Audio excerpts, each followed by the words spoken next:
वंदे मातरम। शिक्षक साथियों और शिक्षा जगत से जुड़े अन्य कर्मचारी साथियों, जैसा कि आपको पता है जुलाई माह शुरू हो चुका है और जो भी कर्मचारी साथी है, लोक सेवक है, उनके एपीआर का प्रोसेस से शुरू हो चुका है। अब आप पिछले वीडियो में मैंने आपको बताया था कि किस तरीके से आपको रिपोर्टिंग ऑफिसर, समीक्षक अधिकारी या स्वीकार अधिकारी को चयन करना है, किस किस पद के, किस कार्मिक के, यानी वरिष्ठ अध्यापक है, तृतीय श्रेणी अध्यापक है, व्याख्याता है, प्रिंसिपल है, उनके लिए कौन कौन रिपोर्टिंग, रिव्यूइंग या एक्सेप्टिंग ऑफिसर होंगे। इसके अलावा अगर मान लो आपने दो एक ही समय में, यानी जैसे 1 जुलाई 2023 से लेकर के 30 जून 2024 के बीच में एक से अधिक पदों पर कार्य किया है, जैसे पहले वरिष्ठ अध्यापक थे, फिर व्याख्याता हो गए, या आपने एक स्कूल से दूसरे स्कूल में कार्य किया है, तो आपकी ट्रांसफ़र हो गई मिड टर्म में, तो आपको किस तरीके से पढ़ने है। इसके अलावा अगर आपकी सेवा 3 माह से कम की है किसी अधिकारी के अंडर में, तो आपको क्या करना है, इस सारी जानकारी मैं पिछले वीडियो में दे चुका हूं, तो वो चीज़ें रिपीट नहीं करूंगा। आज मैं आपको लाइव प्रोसेस बताऊंगा कि किस तरीके से आपको अपना स्टाफ लॉगिन में जाकर के अपनी जो एपीआर है वो ऑनलाइन करनी है। अब इसके लिए सबसे पहले आपको जो स्टाफ लॉगिन जा करके यहाँ स्टाफ लॉगिन में आपको जाना है, और स्टाफ लॉगिन में सबसे पहला काम आजकल जो, अगर आप काफ़ी दिनों से आपने पहले लॉगिन किया है तो सबसे पहले अभी जो है पासवर्ड रीसेट का ऑप्शन आ रहा है, तो आपको पासवर्ड रीसेट करने पड़ेंगे, क्योंकि जो ओल्ड पासवर्ड थे वो नॉर्मल पासवर्ड थे।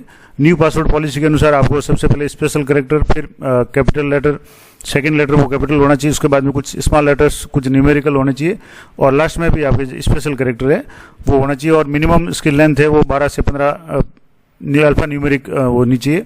इस तरीके से आप अपना पासवर्ड है वो रीसेट कर लें। जैसे यहाँ लॉगिन करते ही पासवर्ड रीसेट ऑप्शन मांग रहा है, तो पासवर्ड रीसेट हो गए। अब उसके बाद में आपको यहाँ से वापस में आपको लॉगिन करके बताते, तो यहाँ से जैसे आप स्टाफ लॉगिन की आईडी पासवर्ड करके कैप्चा भर कर करेंगे, आपको यहाँ एपीआर और एपीआर में डैशबोर्ड पे क्लिक करना है।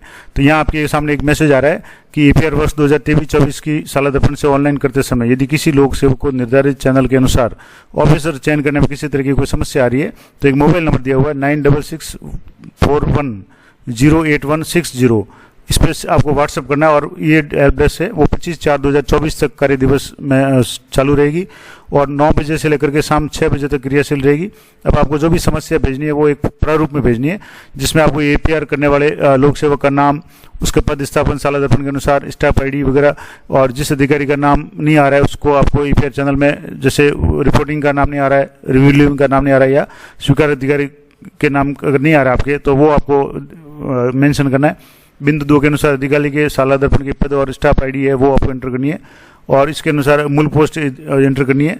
और ये सारी समस्याएं मुझे लगता नहीं आएगी, क्योंकि अब जो मैंने पिछले वीडियो में आपको डिटेल में बताया था, पूरी पीडीएफ अवेलेबल है। पूरे राजस्थान के जितने भी समीक्षक अधिकारी, रिपोर्टिंग ऑफिसर, रिव्यूइंग ऑफिसर और एक्सेप्टिंग ऑफिसर है, सभी की डिटेल्स मौजूद है, आप सर्च करके कर सकते हैं, तो कहीं कोई समस्या नहीं आएगी। फिर भी अगर समस्या आती है तो आप इस व्हाट्सएप नंबर पर अपना जो भी समस्या है उसको इस फॉर्मेट में आप भेजें, तो इसको आपको ओके करना है। उसके बाद में आपको वो ओपीआर जो भी शुरू होगा उससे पहले अपनी जो भी डिटेल्स है वो आप एक बार अच्छी तरह से चेक कर लें। आपका नाम, employ ID, mobile number, date of birth, पद वगैरह ये सारा देख लें। अब इसके बाद में क्लिक न्यू एपीआर, इस पर आपको क्लिक करना है, और यहाँ क्लिक करते ही आपको एपीआर भरने का ऑप्शन शुरू हो जाएगा। यहाँ से आपको अपना पद सेलेक्ट करना है, जैसे मैं यहाँ व्याख्याता साथी है उनका ये एपीआर भर रहा हूँ, तो यहाँ आपका नाम वगैरह आ जाएगा। और अब जो शैक्षिक कर्मचारी है, टीचिंग स्टाफ है, उसके लिए 1 जुलाई 2023 से 30 जून तक ये एपीआर पीरियड रहेगा। मंत्रालय कर्मचारी उनके लिए 1 अप्रैल 2023 से 31 मार्च तक, तो यहाँ आपको समय पढ़ना है, यानी 1 जुलाई 2023 यहाँ से सिलेक्ट कर लेना है, यहाँ से 2023 जुलाई सिलेक्ट कर लें, और 1 जुलाई टू और फ्रॉम यानी कहाँ तक करना है, तो आपको 30 जून 2024 तक करना, तो यहाँ से 30 जून 2024 यहाँ से सिलेक्ट कर लें कैलेंडर से। उसके बाद में अगर आपने कोई लंबी लीव ली है तो इसको मेंशन करना है, तो खाली छोड़ दें। अब यहाँ इंपॉर्टेंट बात है, आपको 3-4 जो पॉइंट है इसमें से आपको सिलेक्ट करना है। एक है कि एपीआर प्रविष्ट की जानी है, अगर आप इस अवधि में 3 माह से अधिक की सेवा में है तो एपीआर करनी है। अगर मान लो इस अवधि में अगर कोई कार्मिक लोक सेवक सेवा में नहीं था तो आपको नील कर देना है। अब मान लो जैसे सेवा के 2 भाग है तो आपको उसी हिसाब से सिलेक्ट करना है, और अगर किसी का दिन न्यूनतम 3 माह के सुपरविजन में नहीं तो आपको ये सिलेक्ट करके बाद में जो दूसरी डेट से वो सिलेक्ट करनी है। और इस तरीके से जैसे मान लो यहाँ कार्मिक है, ये सेवा में है, तो इनको पहला ऑप्शन है वो सिलेक्ट करना है, एपीआर प्रविष्ट की जानी है। तो यहाँ से जैसे मैं एपीआर प्रविष्ट की जानी है, इस पर आपको क्लिक करके बता देता हूँ। उसके बाद में आपको फॉर्म टाइप, तो आपको जैसे जो भी पद होगा उसके अनुसार आ जाएगा, पद यहाँ सिलेक्ट करना है, और आपका पोस्टिंग प्लेस वो ऑटोमेटिक यहाँ से शो हो जाएगा, उसको सिलेक्ट करके आपको सेव करना है। जैसे आप सेव करेंगे तो आपका ये पहला स्टेप हो गया। अब आपको क्रिएट एपीआर एप्लीकेशन पे क्लिक करना है, तो एपीआर एप्लीकेशन क्रिएटेड सक्सेसफुली इस तरह का मैसेज आएगा। अब आपके सामने यहाँ चूज ऑफिसर्स करने हैं, अगर चूज ऑफिसर आप गलत कर देते हो तो उसको भी आप वापस डिलीट कर सकते हैं। अब यहाँ ऑफिसर्स को चूज करने के लिए ऑफिसर वर्किंग कंडीशन में रिटायर्ड है, डेथ है या सस्पेंड है। अब मान लो कि जैसे रिटायर्ड कर्मचारी है तो उसके लिए यहाँ क्या प्रावधान है कि in case of reporting officer of the relevant period is deceased, अगर कोई कर्मचारी या कोई अधिकारी रिपोर्टिंग ऑफिसर है वो अब जैसे इनकी सेवानिवृत्ति हो गई या उनकी मृत्यु हो गई, तो ऐसी स्थिति में आपको करंट जो भी है वर्तमान पद पे उसको आपको सेलेक्ट करना है। तो यहाँ से जैसे मैं वर्किंग सेलेक्ट कर रहा हूँ और वर्किंग सेलेक्ट करने के बाद में आपके सामने जो सर्च के 4 ऑप्शन है, स्टाफ आईडी से सर्च कर सकते हैं, आप एम्प्लॉय आईडी से सर्च कर सकते हैं, मोबाइल नंबर से कर सकते हैं और पोस्ट से कर सकते हैं। सबसे आसान तरीका मोबाइल नंबर या एम्प्लॉय आईडी से या एनआईसी आईडी से। या मोबाइल नंबर मैंने एंटर किया, सर्च पे क्लिक किया तो यहाँ जो नीचे लिस्ट है इसमें आपको सिलेक्ट पे क्लिक करना है, तो नाम और एम्प्लॉय आईडी आ जाएगी। इसको थोड़ा सा आपको नीचे स्क्रॉल करना है, यहाँ से इसको थोड़ा सा नीचे स्क्रॉल करेंगे तो यहाँ चेक बॉक्स आएगा, इस पर आपको राइट क्लिक करना है और नीचे सेव रिपोर्टिंग ऑफिसर सेलेक्ट करना है। यहाँ आप देख लें नाम, एम्प्लॉय आईडी, पद वगैरह ये सारा देख लें और इसको सेव पे क्लिक करना है। तो आपके जो पहला स्टेप है प्रतिवेदक अधिकारी को आपने सेलेक्ट कर लिया। अब इसी तरीके से आपको यहाँ से रिपोर्टिंग ऑफिसर आ गया। अब आपको रिव्यूइंग ऑफिसर सेलेक्ट करना है, इसको भी आपको मैं मोबाइल नंबर से सेलेक्ट करके बता रहा हूँ। यहाँ से मोबाइल नंबर सेलेक्ट करेंगे और यहाँ से सर्च ऑप्शन पे जाएंगे तो यहाँ से जैसे व्याख्याता के लिए सीपीओ को सिलेक्ट करना है, तो सीपीओ के नंबर है वो सर्च करके यहाँ इसी तरह से नीचे स्क्रॉल करना है। नीचे स्क्रॉल करते ही आपको चेक बॉक्स पर क्लिक करके सेव रिव्यूइंग ऑफिसर पर क्लिक करना है, तो ये रिव्यूइंग ऑफिसर आपके सेव हो जाएंगे। पहले आपने रिपोर्टिंग ऑफिसर सेव कर लिए, अब रिव्यूइंग ऑफिसर सेव कर लिए। अब आपको एक्सेप्टिंग ऑफिसर सेलेक्ट करना है, तो एक्सेप्टिंग ऑफिसर डायरेक्टर महोदय है तो इनकी एनआईसी आईडी है वो यहाँ मैं आपको बता देता हूँ। यहाँ से एनआईसी आईडी इनकी है, तो यहाँ से स्टाफ आईडी जो है वो 103062, इसको आपको क्लिक करना है। सर्च पे क्लिक करेंगे तो ये आशीष महोदय डायरेक्टर महोदय का नाम आ जाएगा, मोबाइल नंबर आ जाएंगे, एम्प्लॉय आईडी भी शो हो जाएगी। यहाँ आपको सेव एक्सेप्टिंग ऑफिसर पे क्लिक करके इसको सेव करना है और ये आ गया एक्सेप्टिंग ऑफिसर सेव सक्सेसफुली। तो इस तरीके से आप देख लें अपने रिपोर्टिंग ऑफिसर, रिव्यूइंग ऑफिसर और एक्सेप्टिंग ऑफिसर ये तीनों आपने चयन कर लिए। आपको ओके पे क्लिक करना है। अब यहाँ आपको यहाँ ध्यान रखना है कि यहाँ आपके सामने डिलीट ऑफिसर्स का, अगर आपने ऑफिसर गलत चयन कर लिया तो आप इसको डिलीट कर सकते हैं। पूरा एप्लीकेशन का डिलीट करना चाहें तो यहाँ आपके सामने दूसरा ऑप्शन है और तीसरा ऑप्शन यहाँ एक आ रहा है कि लॉक एंड फॉरवर्ड एप्लीकेशन, लेकिन आप भूल करके यहाँ इसको क्लिक नहीं करें। अभी आपको जो अपना फॉर्म है फिल करना है। अभी आपने एक स्टेप पार किया, यानी जो ऑफिसर से वो सिलेक्ट किए हैं, चूज ऑफिसर वाला ऑप्शन आपने काम में लिया। तो यहाँ ऑफिसर आप देख लें, रिपोर्टिंग ऑफिसर देख लें, रिव्यूइंग ऑफिसर देख लें और एक्सेप्टिंग ऑफिसर देख लें। इनके नाम डिटेल सारी आ रही है।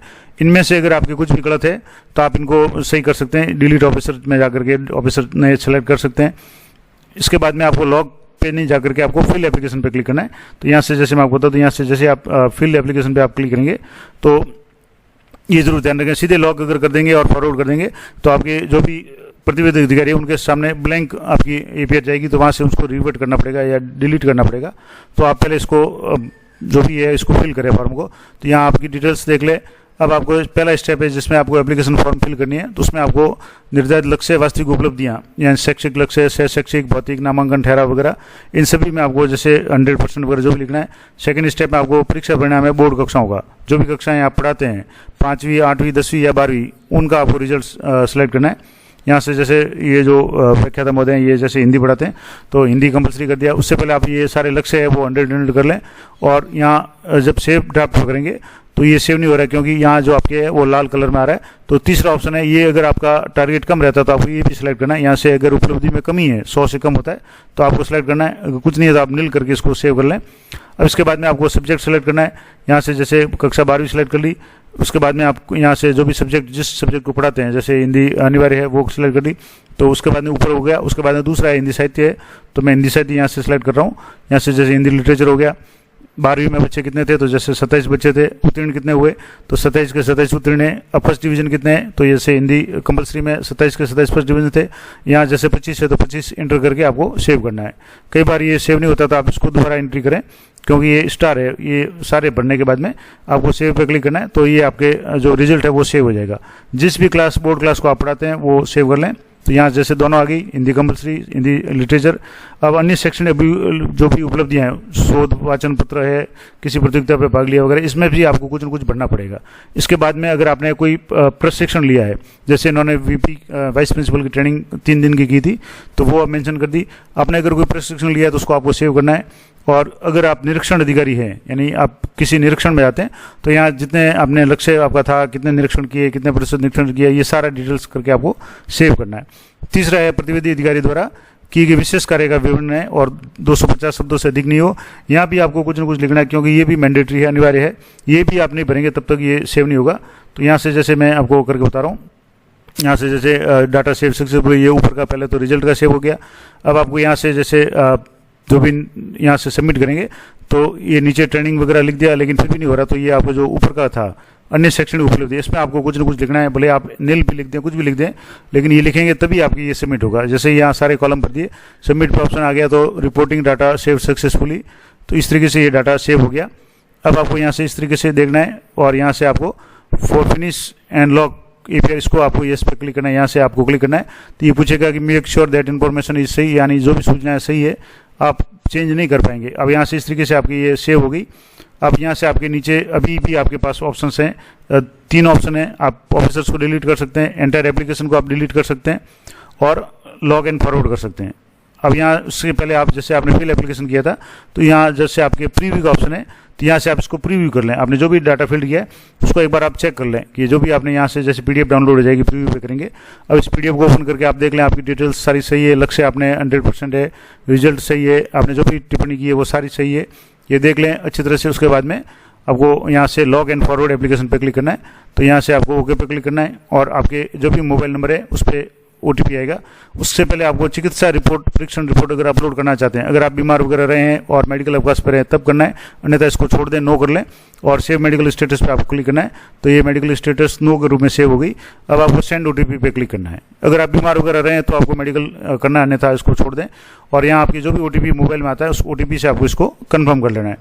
OTP कन्फर्म OTP पे आप क्लिक करेंगे तो ये पूरी जो आपकी एप्लीकेशन है ये आपके DDO को या जो भी आपने प्रतिवेदक अधिकारी रिपोर्टिंग ऑफिसर सेलेक्ट किया उसको फॉरवर्ड हो जाएगी। तो यहाँ से जैसे ये फॉरवर्ड हो गई, अब कुछ नेटवर्क इशू के कारण कई बार फॉरवर्ड नहीं होती है और तो दोबारा भी आप इसको रिसेंड OTP करके कर सकते हैं, लेकिन यहाँ ये फॉरवर्ड हो गई है। अब इसको आप चेक करने के लिए 2 तरीके हैं। आप वापस लॉग आउट करके दोबारा चेक करेंगे तो आपका यहाँ ये पूरा शो हो जाएगा, या आप जो भी आपके रिपोर्टिंग ऑफिसर है उनको एक बार कह लें कि आप उनके आईडी में जाकर के चेक करें। तो रिपोर्टिंग ऑफिसर की आईडी में किस तरीके से शो होगी, वो आगे किस तरीके से उसको फॉरवर्ड करेंगे, वो पूरा प्रोसेस मैं आपको अगले वीडियो में बताऊंगा। तो ये महत्वपूर्ण जानकारी थी कि आप अपना APR है वो किस तरीके से ऑनलाइन करेंगे। उससे पहले वो वीडियो आप जरूर देखें जिसमें मैंने पूरा डिटेल में बताया कि आपके प्रतिवेदक अधिकारी, समीक्षक अधिकारी कौन कौन होंगे, किन किन परिस्थितियों में आपको APR भरनी है, किस में नहीं भरनी है, सारी डिटेल्स मैंने आपको डिटेल में बताई हुई है। तो आशा करता हूँ ये सारी जानकारी आप लोग उपयोगी रहेगी। इसी तरह की अपडेटेड जानकारी के लिए चैनल पर बने रहें। मिलते हैं नेक्स्ट वीडियो में, तब तक जय हिंद, जय भारत।